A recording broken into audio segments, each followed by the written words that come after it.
I want to talk about how this is affecting the Post's bottom line because NPR reported that as of Monday afternoon, more than 200,000 people canceled their digital subscriptions, and that, quote, the figure represents about 8% of the paper's paid circulation of roughly 2.5 million subscribers, which includes print as well. The number of cancellations continued to grow Monday afternoon. You hear these numbers, and the media industry, is not is you work in the media industry, so you know what I'm talking Yeah, about we here. know. So it's a bit touch and go. So you hear this, what do you think? It's frustrating. I totally understand an individual's decision to cancel their subscription in light of this, but I also deeply sympathize with the people who work at the Washington Post who are pointing out, hey, I've been showing up to my job and reporting, and I've been able to report on these stories that are important, and it's not my fault. I mean, there's been a number of people within the Washington Post who have publicly resigned from the editorial board part of their jobs in outrage over this. It's an interesting situation because the Washington Post was in the process of slowly digging itself back up to hopefully turning a profit, but wasn't there yet.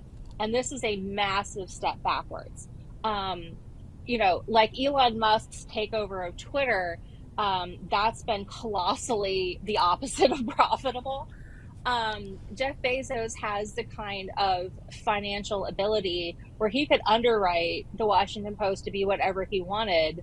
They could lose half their subscribers, not just 8%. They could lose half of them and he could still keep it afloat.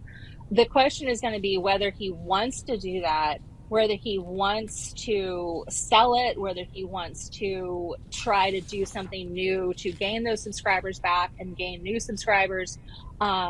It's a very complicated question. And, like you alluded to at the beginning of this part here, the media industry is still struggling with how to make a profit and keep us all on salary in this internet age. And then the vast hordes of people who already been on salary and are fighting for freelance pay. It's tough. It's tough. And, something like this just makes it a lot harder. These newspapers, a lot of them, CNN, Washington Post, they've gone through Wall Street Journal, they've gone through public layoffs over the past recent years. And this is just one more thing that makes it a little bit harder for a company to be profitable. I don't know that there's an easy solution.